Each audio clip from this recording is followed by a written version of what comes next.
Olá, bom dia, boa tarde, boa noite. Muito obrigado por você mais uma vez me prestigiar com a sua presença, com a sua audiência. Que Deus abençoe a sua família, que Deus abençoe o seu trabalho e onde quer que você esteja bem, que você esteja feliz e claro, né, vendo o meu vídeo aí, você também possa se deliciar com os conhecimentos novos que vão chegando, porque eu tenho certeza que ninguém conhece tudo e sempre um pouquinho mais nunca é demais, tá bom? Um abraço, hoje vamos falar sobre John Wesley e se você não me conhece, meu nome é Lúcio Mauro, eu queria que você, se pudesse, já curtisse o vídeo aí, tá? E desse uma força no canal lá nos comentários, comenta aí pra nós, tá bom? Que esse vídeo possa sim fazer grande somativa na sua vida, tá bom? Hoje nós vamos falar sobre John Wesley. E John Wesley foi um grande homem de Deus, homem que fez uma revolução na igreja, tá bom? No evangelho como um todo. Vamos lá, vamos ver o que as curiosidades sobre John Wesley. Vamos conhecer um pouquinho dele.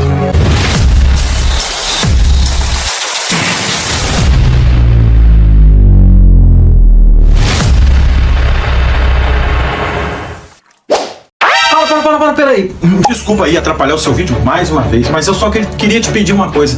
Você, depois ou agora, qualquer hora que você puder e quiser me ajudar, aqui embaixo tem um link que vai te levar para uma loja virtual onde você pode comprar várias utilidades para sua casa e me ajudar no canal. Não se esqueça de fazer isso quando você, em algum momento da sua vida, aí, precisar comprar qualquer coisa para sua casa. Não deixe de olhar e ver os preços, porque tem muita coisa boa lá e eu tenho certeza que você pode me ajudar aí comprando alguma coisa para sua casa, para sua vida, para os seus filhos, por aqui, por esse link, tá? Não deixe de pelo menos dar uma olhada depois, a hora que você quiser, tá bom? Mas entrando pelo meu link que está aqui embaixo, você também vai adquirir um cupom de desconto na descrição do vídeo ou no primeiro comentário fixado. Não deixe de dar uma olhada e tentar aí comprar alguma coisa por esse link, você entrando por aqui. Também não se esqueça de sempre acionar o cupom que está aqui embaixo, que é redirecionado para você. Você terá ali um desconto e esse desconto eu tenho certeza que ainda vai colocar o seu produto mais barato ainda. Valeu? Vamos embora pro vídeo.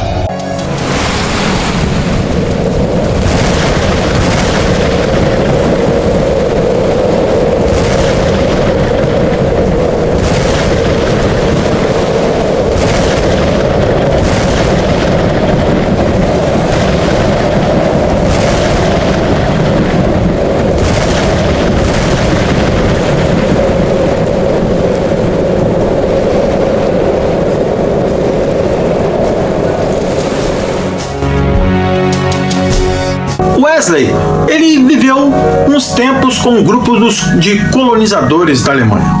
Eles também eram missionários, descendentes do mártir século XV John Wesley. Fugindo da perseguição em sua narrativa Morávia, eles haviam encontrado refúgio na Alemanha, a mesma que foi responsável pela morte de muitos judeus.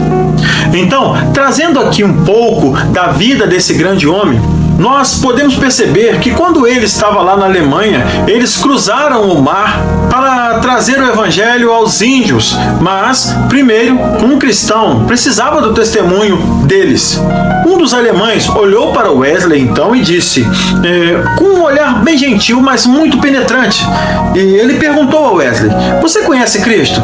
João Wesley então respondeu, deu aquela evasiva, assim, aquela resposta evasiva, não deu aquela resposta que a gente esperava, né, ouvir de uma pessoa que fala, que prega o evangelho. Então ele disse, eu sei que ele é o Salvador do mundo. Aí a pessoa perguntou, sim, mas você sabe o que ele salvou?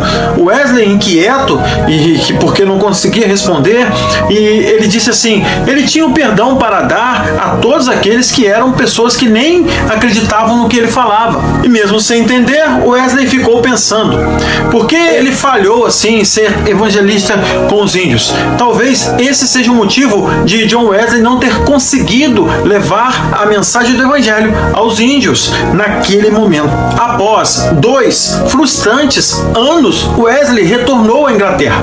E deixe-me voltar um pouco o relógio no tempo, cerca de 2 séculos e meio, e convidar você para me acompanhar nessa grande velha Inglaterra. Estou aqui neste belíssimo e velho jardim da Igreja do Velho País, feita pelo memorável Thomas Gray, que escreveu a sua famosa Energia aqui neste lugar.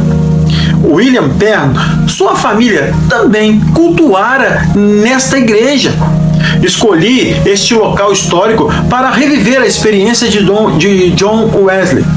Você se lembra de que como começaram as grandes jornadas desse grande homem? Nosso vídeo hoje, com ele em alto mar e sua falta de paz com Deus, mas a primavera para a sua alma foi desabrochante, ou seja, finalmente, em maio de 1738, numa reunião, numa capela em Londres, alguém está fazendo o prefácio de Martim Lutero no seu comentário sobre Romanos, quando a luz de repente veio sobre Wesley.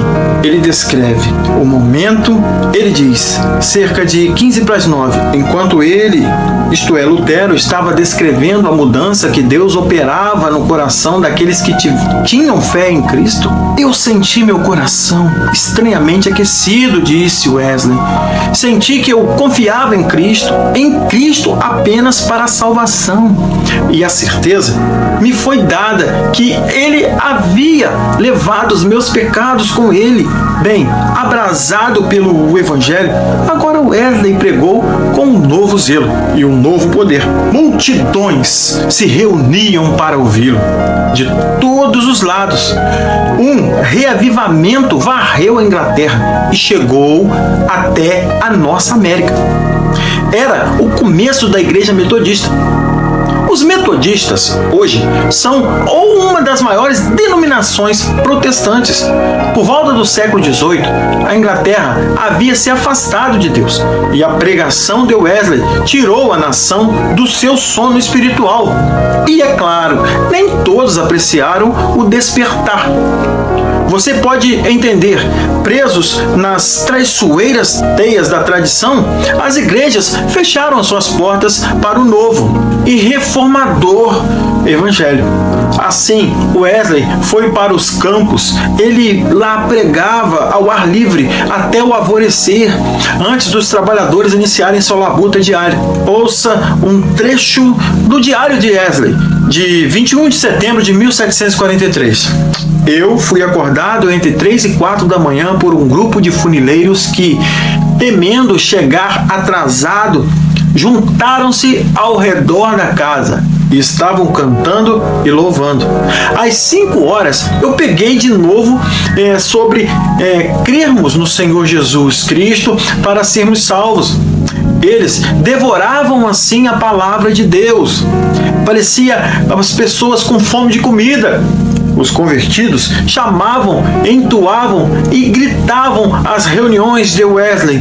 Ele tentou manter seu movimento dentro da igreja já estabelecida, mas muitos dos seus recrutas não pertenciam à igreja. Assim, Wesley organizou uma sociedade para prover o seu cuidado espiritual. Mesmo assim, ele insistia, porque amava aqueles que assistissem aos cultos regulares da igreja da Inglaterra. Mas, apesar da lealdade de Wesley, as autoridades civis religiosas rejeitaram o seu ministério. Wesley sofreu muito mais do que você pensa, muito mais do que meras recusas. Queriam tirar o direito que ele tinha, sim, de pregar o Evangelho de Deus. Em 4 de junho de 1745, uma turma arrombou a casa dele e exigiu a sua morte. Ou seja, arrombou a casa, desculpem. Ouça como ele descreve essa experiência. Eu entrei de imediato no meio deles e eu disse: aqui estou. Qual de vocês tem alguma coisa contra mim? A qual de vocês eu fiz alguma coisa?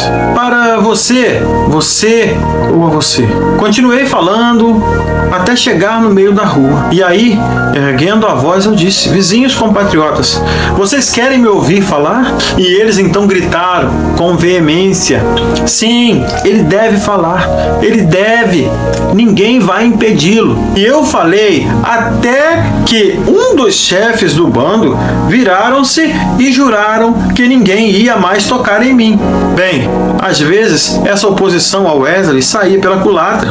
Em seu diário de setembro de 1769, registra que ele, num toque de humor assim, diz: aí eles ergueram a voz contra mim, especialmente aqueles que tinham chamado de, vamos dizer assim, um cavaleiro que estava com ele, com os bolsos cheios de ovos podres. Mas um jovem, aproximando-se dele discretamente, bateu com as duas mãos nos seus bolsos, quebrando assim aqueles ovos podres. Imaginem o perfume que ficou no ambiente. Embora não fosse tão suave o odor, houve um momento assim de tédio. Wesley viajou em lombo de cavalo 400.000 quilômetros em seu ministério durante mais de meio século. Você pensa bem no amor que esse homem tinha pelo Evangelho. Ele pregou uma média de 15 sermões por semana. E esta é a casa de John Wesley, construída aqui na Oaks Grove, no coração de Londres. E este era seu escritório, sua biblioteca, o lugar onde ele preparava os seus muitos e muitos sermões. E esta é a cadeira que ele usava no escritório. Ele se sentava nesta direção, com os olhos, com os braços no descanso, e ali escrevia sobre esta mesinha. Mas sobre o descanso do braço deste lado havia uma extensão para o seu material de escrita. Aqui ficavam suas canetas, aqui ficava também a tinta. A propósito, aqui ficava a areia que ele usava como mata-borrão. E próximo de sua biblioteca, seu escritório, ficava o seu quarto. E foi aqui que, aos 88 anos, John Wesley faleceu. Ao redor de seu leito, é claro, havia dignatário da igreja, grandes amigos e familiares. E bem ao lado do quarto, encontramos este quartinho para oração. Em frente da janela, uma mesa e um banco para ajoelhar-se. E sobre a mesa, apenas duas coisas: a Bíblia de Wesley e uma vela. E todas as manhãs, às 4 horas da manhã, Wesley entrava nesse quartinho tão especial para ajoelhar-se e falar com Deus. Na verdade, este era o lugar de força do metodismo. Próximo ao final da longa e frutífera vida de Wesley, ele escreveu esta mensagem encorajadora. Ele disse: sou agora um velho enfraquecido da cabeça aos pés. Meus olhos pouco veem. Minha mão direita treme o tempo todo. Minha boca está quente e seca.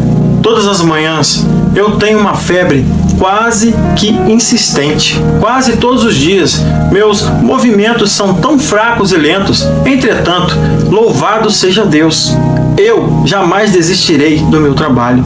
Eu ainda posso pregar e escrever.